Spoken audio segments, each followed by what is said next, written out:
दोस्तों आज हम मनी हेस्ट सीज़न 5 के सेकंड पार्ट मतलब 6th एपिसोड की बात करने वाले हैं, जो कि आज आया है। उसकी स्टोरी देखने वाले हैं।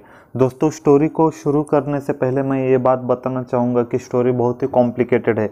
अगर आपने पहले 5 पार्ट्स देखे हैं तो आपको पता चला ही होगा कि स्टोरी कितनी कॉम्प्लिकेटेड है, क्योंकि बहुत बार स्टोरी फ्लैशबैक में चली जाती है और अलग अलग कैरेक्टर के सीन एक साथ दिखाए जाते हैं। तो दोस्तों मैं उम्मीद करता हूँ कि मैं बहुत ही जैसे सीन चल रहे उसी के हिसाब से आपको बताता चलूँगा। तो दोस्तों ध्यान से देखिए। अगर आपको ये वीडियो पसंद आता है तो वीडियो को लाइक कीजिए और हमारे चैनल को सब्सक्राइब कीजिए। तो चलिए शुरू करते हैं।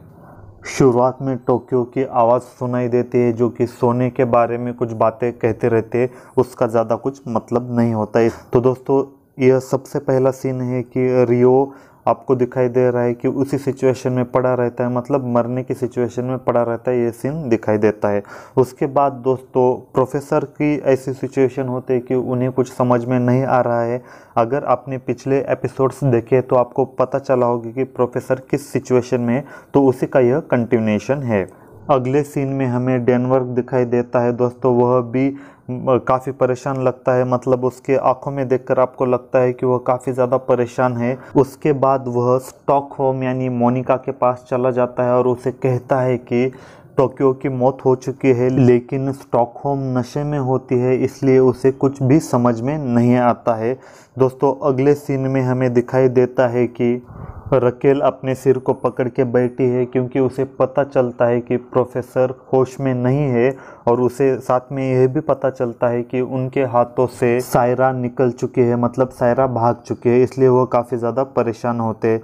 अगले सीन में फिर से डेनवर का सीन आता है। वह मोनिका को समझाता है कि क्या क्या हुआ है, लेकिन मोनिका कुछ भी समझने के हालत में नहीं होती है।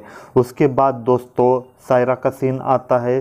सायरा भागने की तैयारी में होती है, मतलब भागने वाली होती है, क्योंकि उसे पता चलता है कि प्रोफेसर होश में नहीं है, इसलिए वो भागने की कोशिश करती है और वह कामयाब भी होती है। उसके अगले सीन में दोस्तों कर्नल को एक कॉल आता है, यानी कर्नल यानी तमायो को एक कॉल आता है, जो कि अंदर बैंक में जो भी ऑफिसर गए होते उनमें से एक ऑफिसर का कॉल आता है और वो कहता है कि टोक्यो को हमने मार गिरा है, जितने को भी मार गिरा है, वो सब बातें बताता है। तब वो तमायो बहुत ज़्यादा खुश हो जाता है। यही वो ऑफिसर है जिसने तमायो को कॉल किया होता है। तमायो उसे कहता है कि ठीक है अब तुरंत बाहर आ जाओ, लेकिन यह ऑफिसर मना करता है, क्योंकि पिछले बार भी तुमने मना किया था, इसलिए हम सक्सेसफुल नहीं हुए।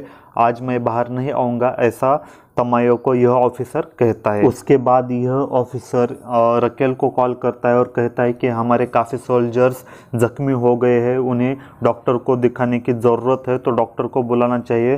तभी रकेल सोचती है कि क्या सच में यह सच बोल रहा है या ऐसा कुछ, तो डिस्कशन करती है, क्योंकि रकेल को भरोसा नहीं होता है कि सच में यह सही बोल रहा है या नहीं, मतलब सच बोल रहा है या नहीं। तो दूसरी ओर प्रोफेसर का सीन दिखाई जाता है। प्रोफेसर अभी जैसे तैसे होश में आए होते हैं और उन्हें तभी पता चलता है कि सायरा भाग जा रही है या भाग चुकी है, तो इसलिए वो बहुत ही जल्दी होश में आ जाते हैं और सायरा का पीछा करने चले जाते हैं। तो पीछा करते वक्त दूसरी तरफ दोस्तों बर्लिन का सीन आता है। बर्लिन का सीन दोस्तों आपको भी पता होगा कि यह सीन मतलब बर्लिन का कैरेक्टर डेड हो चुका होता है, इसलिए फिर से ज़िंदा किया है, क्योंकि बर्लिन कैरेक्टर बहुत ही ज़्यादा फेमस हो चुका है। दोस्तों बर्लिन का जो जितना भी सीन है वो कुछ अलग ही स्टोरी है, मतलब जो एक्चुअल में स्टोरी चल रही है उसका बर्लिन के सीन से कुछ भी लेना देना नहीं है। मतलब पूरी तरह से बर्लिन का सीन एक ऐसे ही बनाया है जस्ट कि सीरीज़ आगे बढ़ सके या सीरीज़ का टाइम बढ़ सके, इसलिए बनाया, ज़्यादा उसमें बोलने लायक कुछ भी नहीं है। दूसरी ओर दोस्तों फिर से बैंक में सीन चला जाता है हेलसिंकी, जो कि पिछले पार्ट में आपने देखा होगा कि वो जख्मी हो गया था, तो वही सीन दिखाया जा रहा है। स्टॉकहोम उसके पास चली जाती है और पूछते हैं कि कैसा हाल है, क्या लग रहा है, ऐसा वैसा, मतलब उसका हालचाल पूछते हैं। ज़्यादा उसमें भी कुछ नहीं दिखा है। हेलसिंकी पूछता है कि 4 धमाके हो गए, कौन कौन मर गया, ये सब पूछता है, जो कि कॉमन डिस्कशन होता है, बाकी ज़्यादा उसमें कुछ नहीं है। दूसरी ओर दोस्तों जैसा कि प्रोफेसर सायरा का पीछा कर रहे होते हैं, तो वो सायरा को पकड़ लेते हैं। सायरा को बोलते हैं कि अपनी गन नीचे फेंक दे, लेकिन सायरा नहीं मानती है और सायरा कहती है कि प्रोफेसर उन पर गोली नहीं चला सकते, लेकिन प्रोफेसर कहते हैं कि मैं गोली चला सकता हूँ। प्रोफेसर गोली चलाते हैं लेकिन उसमें गोलियां ही नहीं रहती है क्योंकि सायरा ने पहले से निकाल ली होती है।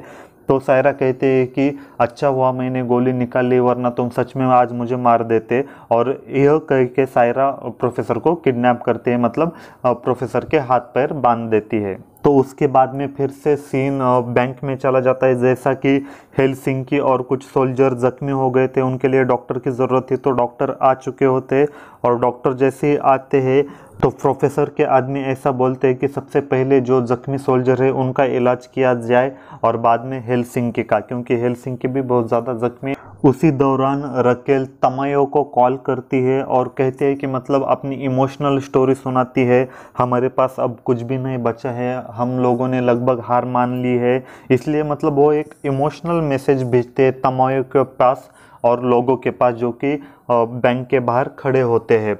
तो दोस्तों जैसा ही यह मैसेज लोग सुनते हैं तो लोग काफ़ी ज़्यादा इमोशनल होते हैं और फिर से रकेल को सपोर्ट करने लगते हैं। और उसी वक्त तमायो को लगता है कि इसने बहुत ज़्यादा इमोशनल गेम खेला है और काफ़ी वह सक्सेसफुल हो चुकी है। तो दोस्तों जैसा ही रकेल कॉल करती है तो जाहिर सी बात है कि रकेल ने माइंड गेम खेल के कॉल किया है और बहुत से लोग रकेल को ही सपोर्ट कर रहे हुए तमायो का जो भी प्लान था वो फेल हो चुका था, क्योंकि रकेल आपको भी पता है कि वह भी पहले पुलिस थी, इसलिए पुलिस क्या चाल चल सकती है उसे काफ़ी अच्छी तरह से पता है और उसके साथ में प्रोफेसर का भी दिमाग है। तो इसलिए उसने बहुत ही ज़्यादा इमोशनल, आप उसका चेहरा देख सकते हो कितना इमोशनल मैसेज भेजा था। तो इसलिए तमायो का प्लान उल्टा हो गया और लोग भी इनको सपोर्ट करने लगे हैं। दूसरी तरफ फिर से सीन बैंक में चला जाता है, जहाँ पे स्टॉकहोम डेनमार्क के पास आ जाती है और बोलती है कि तुम कुछ देर पहले मौत के करीब थे, इसलिए मुझे बहुत डर लगा, मैं तुम्हारे बिना नहीं जी सकती, ऐसा वैसा कुछ बोलती है। मतलब थोड़ा सा इमोशनल हो जाती है और दोनों किस करने लग जाते हैं और बाद में थोड़ा सा फिजिकल हो जाते हैं। यह सीन दिखाई देता है। दूसरी तरफ प्रोफेसर को चकमा देकर सायरा भाग चुकी होती है और वह सीधा तमायो के वाइफ के तमायो के बीवी के पास चली जाती है और उसे किडनैप कर लेती है, क्योंकि पिछले एपिसोड में आपने देखा होगा कि उस पर देशद्रोह के आरोप लगे होते हैं, क्योंकि उसने प्रोफेसर के साथ मिलकर देश को धोखा दिया, ऐसा आरोप उस पर लगा होता है। इसलिए खुद को सच्चा साबित करने के लिए वह तमायो के बीवी को किडनैप कर लेती है। तभी तमायो वहां पर पहुंच जाता है तो सायरा तमायो से कहते हैं कि जितने भी उस पर आरोप लगे हैं वह तमायो खुद अपने ऊपर ले और मीडिया के सामने बता दे, लेकिन तमायो यह करने से साफ तरह से मना कर देता है। दूसरी ओर प्रोफेसर जो कि सायरा ने किडनैप किए होते हैं वह छूटने की कोशिश कर रहे होते हैं और वह छूट भी जाते हैं। दूसरी तरफ जब सायरा ने ऐसी बातें कही कि तमायो को जितने भी आरोप सायरा पर लगे वह तमायो खुद अपने पर ले, तो तमायो कहता है कि मैंने अभी अलार्म बजा है, कुछ ही समय में पुलिस आती ही होंगी। तब सायरा वहाँ से भाग जाती है। तभी प्रोफेसर छूट जाते हैं और वह सायरा को पकड़ लेते हैं और उसी वक्त पुलिस भी आ जाती है। तब प्रोफेसर कहते हैं कि तुम्हारे पास और कोई ऑप्शन नहीं, तुम्हें सिर्फ मैं ही बचा सकता हूँ, जैसा कि मैंने पहले कहा था। तो सायरा मान जाती है और दोनों भी तमायो के घर के अंदर फिर से चले जाते हैं और वहाँ पर पहला एपिसोड खत्म हो जाता है। तो दोस्तों अगले एपिसोड के बारे में हम नेक्स्ट वीडियो बनाएंगे। आपको ये वीडियो कैसे लगा, इसमें क्या कमी है, आप कमेंट सेक्शन में ज़रूर बताइए। अगर आपको ये वीडियो पसंद आए तो इस वीडियो को ज़्यादा से ज़्यादा लाइक कीजिए, शेयर कीजिए और हमारे चैनल को सब्सक्राइब कीजिए। Thank you, take care, bye.